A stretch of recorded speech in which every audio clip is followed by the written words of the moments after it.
Okay.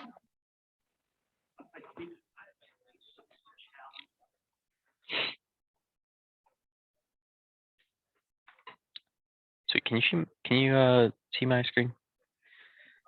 Yep. Cool.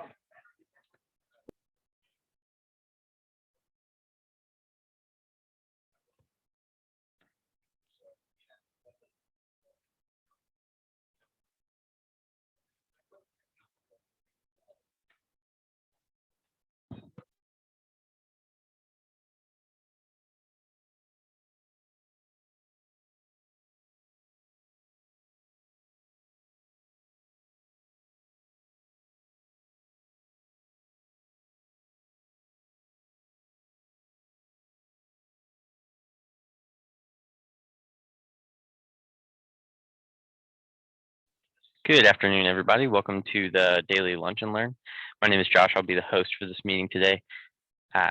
We'll just sit tight for a couple minutes, see if a couple more people trickle in, and then we'll just get started. We don't have any pre-submitted questions, so if you have any, feel free to fire them in the chat, put them in the question and answer panel, and we'll get to them first come, first serve. So if there's nothing, I will just ramble on about decisions for the next probably 3 hours. We'll just do a 3-hour session today if everyone's okay with that.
Okay, it's 12:03. Welcome to Decisions Daily Lunch and Learn. My name is Josh. I will be your host. I am on the PS team here at Decisions. Been here for a couple of years now. Not a self-proclaimed expert in anything. I was going to say I was, but I'm really not. I'm just learning as I go here, as are we all. So, there was no pre-submitted questions here today, so I'm just going to kind of go over a topic I find that I'm very passionate about nowadays. If we can kind of talk through the specifics of it. If you have a question that you'd like to submit, you can feel free to submit it in the chat, put it in the question and answer segment. We'll happily go through it one by one to resolve any issues that we have. So all right, I will escape here and I'll go to my local host. The topic I kind of want to discuss here today that I'm trying to build an example of is kind of based around data-driven development. if you have been developing in decisions for any amount of time, you find yourself constantly putting, you have to interact with steps, and in those steps you have to provide inputs to get them to do the behavior that you want, or do the action that you are looking to do, right? I find myself constantly, or used to find myself constantly, writing constant values into steps. I'm very guilty about that when I was a younger developer, and now I'm trying to stray away from that, as it is bad practice in code. I'm trying to transfer that into bad practice in decisions. So how do we shy away from that? Steps require inputs. Some steps require a lot of inputs, 6 or 7. How do we make our steps and decisions, our flows and decisions, nimble, so that you can change them very easily in one place, and the flows will respect that? In code, you typically will set up a data dictionary. That data dictionary will sit at the top of your code, the top of your source code, and it will provide information for your functions in your code. You can put a constant int up there at the top and then reference it in your code later on down. So how do we do that in decisions, and what's the best way to do it? So this is something I've been kind of working on for the past few weeks, and I am in no way saying this is the best way to do it, because I'm still trying to learn that myself. But the way I have looked into doing it is by setting up a structure to have all of my values, and then use that structure in my flows, in steps, and in rules, and in everything else that would require me to typically type in a constant value. I can put it into a structure and then use the value from that structure in my rules, flows, and so on and so forth. So let's talk through that. So I'm going to go ahead to my testing or demo projects designer folder, and I'm going to come in here and I'm going to say data-driven development, which is very much a hot phrase nowadays. Come in here, data-driven development, and I'm going to make one flow structure that I'm going to call. For making this good, let's talk how can we make this very specific in this. And it looks like we have somebody raise a hand. John, you have a question?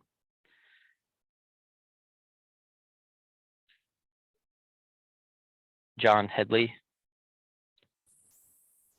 Hey, I was going to write if you could unmute me so I could explain better here. Yeah, hello. Go for it. Hey. Hey, so yeah, I got a question. I was doing a form with 2 data grids that were unrelated in the first place. One of them just lists locations, and the other one line items, just for the business. And so right now, what I need to do is when you, I mean, these are 2 different tables. It's a simple data grid. No, I'm not using the advanced data grid, just the simple one. Just the simple one. Yeah, and the line items one has inline edit. You can edit 2 inputs and then click on save changes, and it will go ahead and execute a data flow after that and close the form. So that's for the first glance. But what I need to do now is have the chance to click on any of the locations that are on the table above. As I said, the first one has locations and the second one line items. And when you click on a location, I need to refresh the table below of line items to bring only the line items for that specific location. Okay. So you click on this. So you have 2. Let me just, I guess, reiterate that you have 2 data grids. You have line items or locations, and then line items. Line items are referenced to a specific location. Is that correct?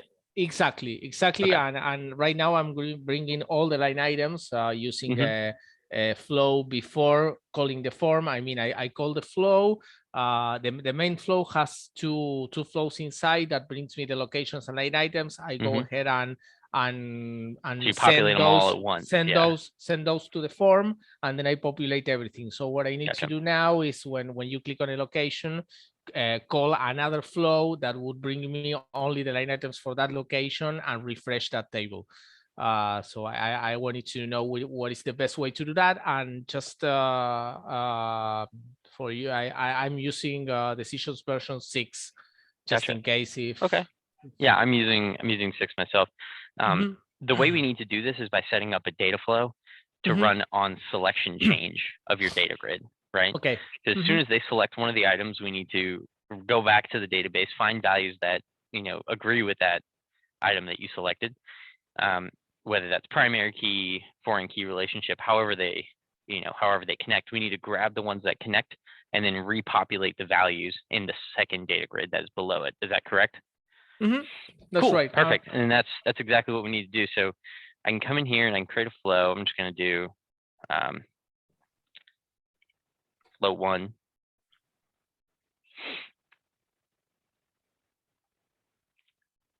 And once I'm in there, I need to create a form as well.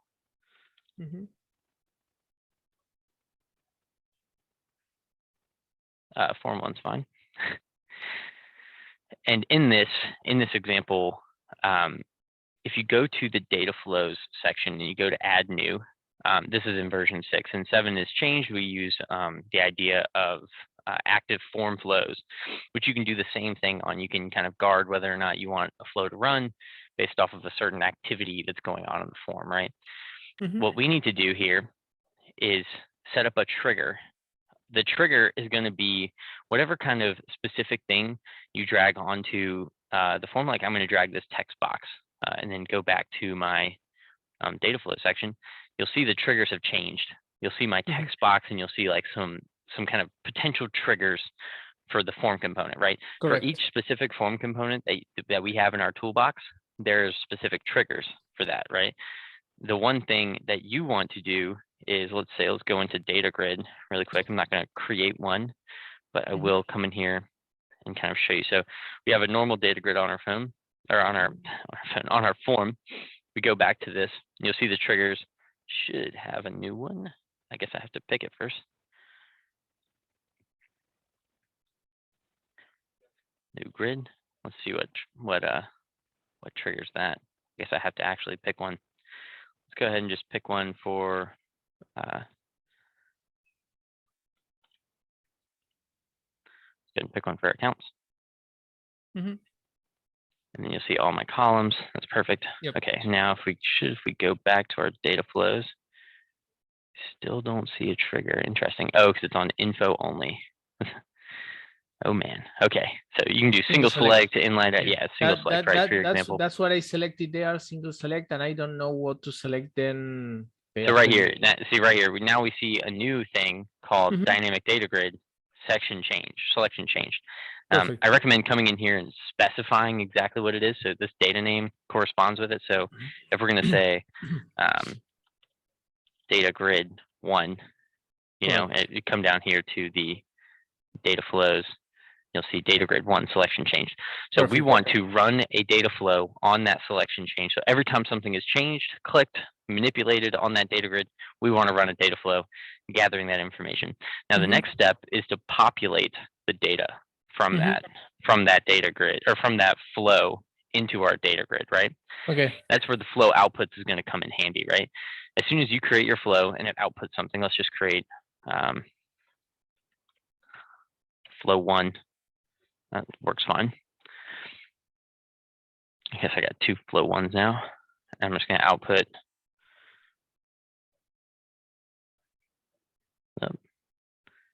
Localhost might not be working all that well. Oh, there he is.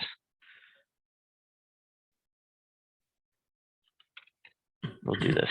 Do a fetch entity step. We'll fetch all our accounts and we'll populate on the outcome of this. So I'm going to come in here. I'm going to open up a resync because it should be there. Yep. I got no parameters on this. I just need the accounts. Come in here and hit entity results. Perfect. Save that. And then once I've done that, I can close. And you'll see it doesn't show up automatically, right? Because we work on refreshes here. We always have like a lot of clicks here, decisions. That was just a joke. And then we hit update inputs and you'll see the output of my flow show up here, right?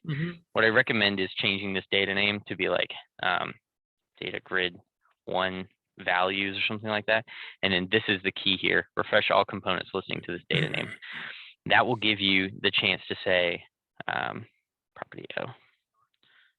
I don't know, data flow 1. That'll give me the opportunity to say this data name, the data name of this is data grid 1, right? And so now I have an input to my form called data grid 1, and I have a data flow that can change those values, right? So what you need to do is you need to populate them all at once, and then as soon as they select one, run the data flow, fetch new values for that data grid, and push it back to the component. Okay. Does that make sense? Yeah, I think it's okay. The last one I want to ask, if you click on the data grid, you put there single select on the grid mode. I would not check that auto select first row because I want the user to click on a specific row, and then the way we've done it, when they click on any of the rows, it will go ahead, because what I really need to do is that when they click on any of the rows, it has to call this data flow, but send along as the input the ID, I mean the ID of the location, so then I can grab the line items of that specific location and bring them back. You know what I mean? So for that to be done, I mean to send that specific field as an input to the data flow. Do I need to configure anything here? Nothing here to configure, honestly. So if you go to single select and you go to the data grid, let's say I typically do a data name I do selected item. That is your single item that they select. If you know, if it's whatever they pick, right? Correct. You come in here into our data flow, and we have, let's say, this is obviously not going to work, but if you do selected item, the general idea, yeah, selected item account, we come in here, we open up recent, pick account, and then I can close and save. And then in here, another input called selected item account, which I can come here, and by default it goes to input data, but we actually want it to come from a component on our form, right? So we hit from component, and then it should be here. If not, item not valid, selected item account. I think I need to put a button on this to fully seal this deal. Get rid of all those validations. Yeah, to have the outcome scenario there. Yep, selected item, boom. And then also here you have a run on value change as well. So if this selected item, so let's say you set up your data flow, right? Comes from one item, comes from one data grid, goes to the next, pushes new outcomes, right? We can click just this one checkbox, which is checked by default, because sometimes you have to go and uncheck it. If I'm being honest, it's caused me a lot of pain sometimes. Whenever they want to check it, whenever they want to change it, this button will change it for you, or you can set up a trigger on your data flow to do the exact same thing. Okay. So either way, pulling in a value from something else and pushing new values to something is what we would do with the data flow. Okay, and then the the data flow should get me the values back, all the new entities, and then to populate this new, because I mean here you have only one data grid. We would have two data grids really, because the first one that we click.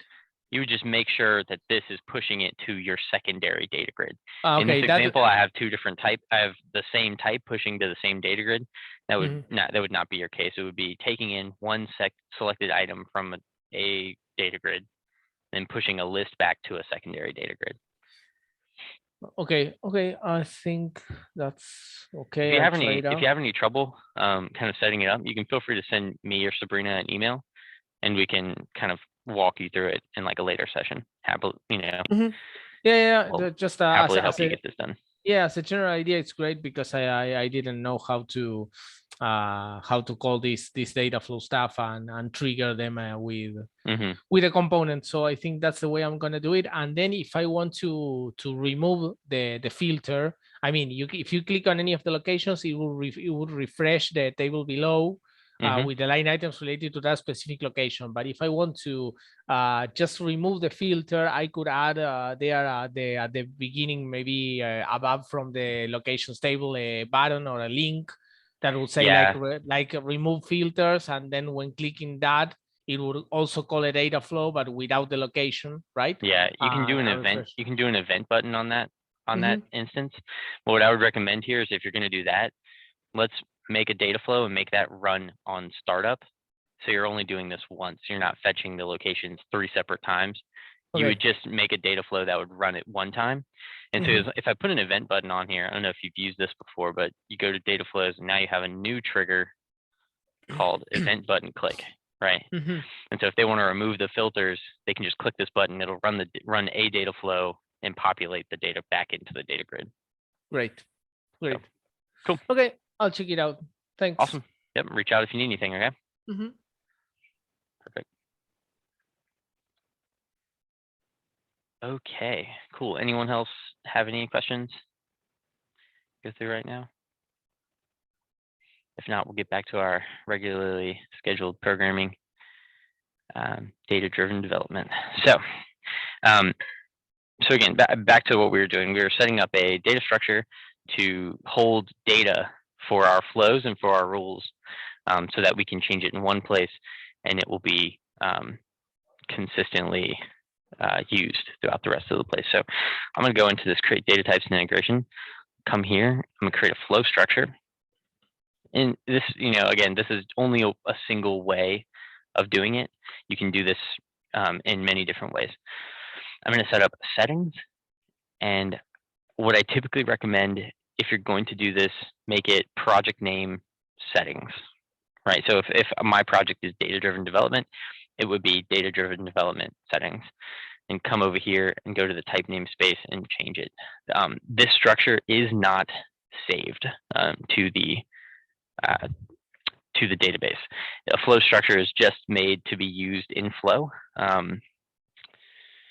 What I typically recommend flow structures is they're great for you want a data to look a certain way, but you might not want it to be stored a certain way. Let's say your flows need this, but you don't need the created bond date, you don't need the ID, you just need data. This is good for that. So come in here and I'm gonna say data-driven development settings. So I'm just gonna say one of the popular ones is every time I do a project in Decisions, I typically set up some kind of email to be sent from Decisions, and that's something I would typically put in one of these structures, right? I had a project one time, and they had 40 different email steps in their process, and then like after we had finished everything, like a couple days before the end date of the project, they said, well, the from address needs to be changed on all of these emails. And so, panic set in, panic attacks happened. And then we thought of a way to kind of fix this so that next time it goes to change, it's an easy one. I think I had someone tell me one time, if the change is hard, make the change easy, then make the change. And that's what we're doing right here. We're making our flows, making our rules and stuff easily changeable by using this setting structure to contain anything constant. So email from address. Let me just go ahead and save this structure. And now my structure will just have that.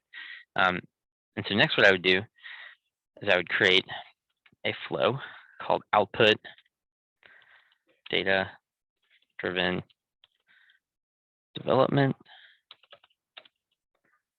settings. Perfect. And all this is going to do is output my settings. So it's really not going to do anything, but I'm going to use it everywhere.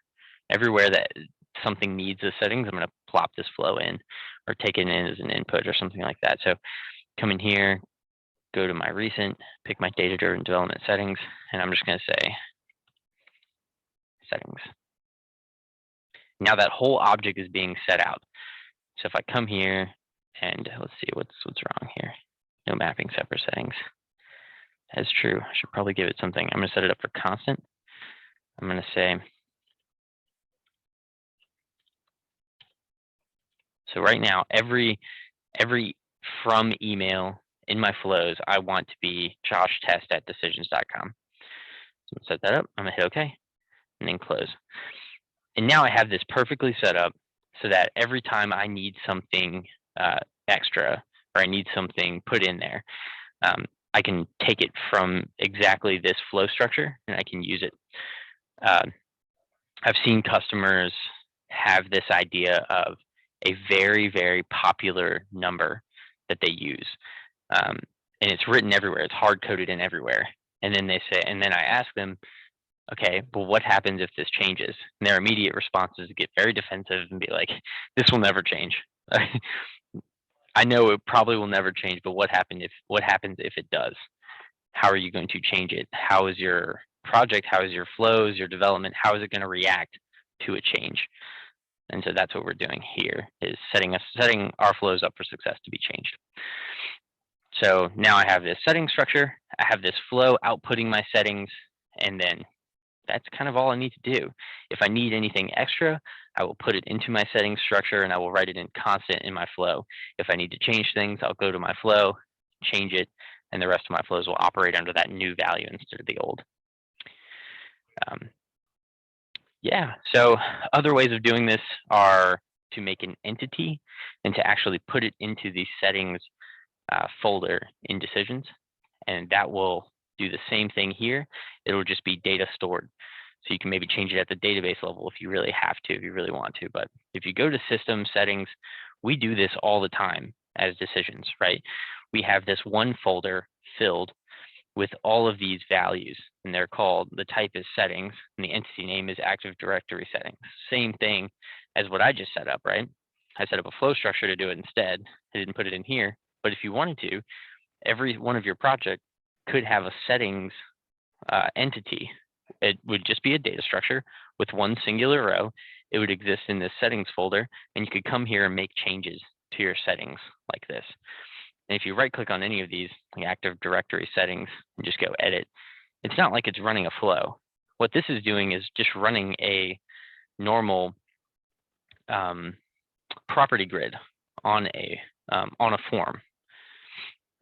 Property grid on a form would just be something like this. If you go to the, let's go to a flow and let's create one of those.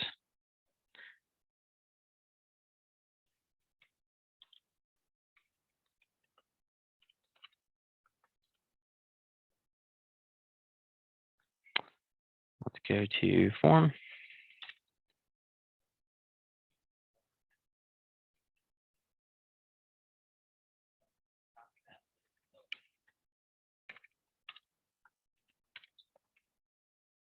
It's probably a very generic name that I'm going to kick myself in the butt for naming later, but property grid is basically a do-all kind of form component. It just takes in whatever kind of type you want and gives you an edit screen for that type. It's very vague. There's not a lot of customization. You can make customized ones if you really want to, but essentially you would just say input object type, and I would give my type that I want. I want the data-driven development. And I want to say this is the settings object. Output data name, say new settings object. Right, I'll put a button on here so it stops yelling at me.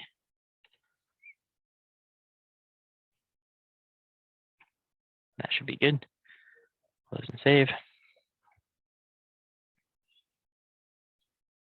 I come in this, I say output data-driven development settings. I want to select from flow settings. And you'll see the property grid is a very, like I said, very just awful looking. It does exactly what it's meant to do, is just edit an object. And that's kind of all it was meant to do, right? It has this data thing up front. You'll see if we go back into the settings folder that we were looking at earlier, you'll see the same sort of thing. system settings, you'll see this edit. You'll see edit entity, and you'll see this drop down that you can kind of manipulate, but there's no kind of use in doing it. Come down here, it'll say 1, you know, the more I add to it, the more it'll kind of add onto this. And it's pretty effective in what it's trying to do. And so if you wanted to create a more of a settings entity that lived in the database, lived in the settings folder on your server, you can do that and just make an action called edit blank, you know, and you can do that here. So, and most of these have this kind of property grid thing as well. Here's the assignment settings. I think everyone's familiar with this, the designer studio settings and stuff like that, but yep. So most of those are just the property grid on a form with a regular edit action. So, all right, I will pause for my long-winded speech to ask if anyone has any questions.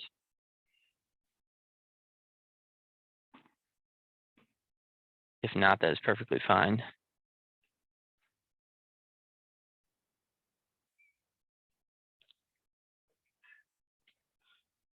All right.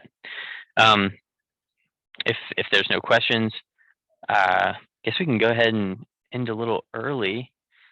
If you have any questions after this meeting or you want to talk more, feel free to reach out to me via email, josh@decisions.com. If you have an issue, run it through support@decisions.com.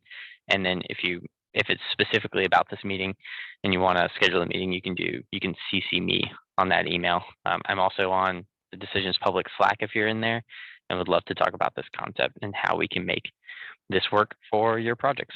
So thanks everyone for attending, and we'll see you next time.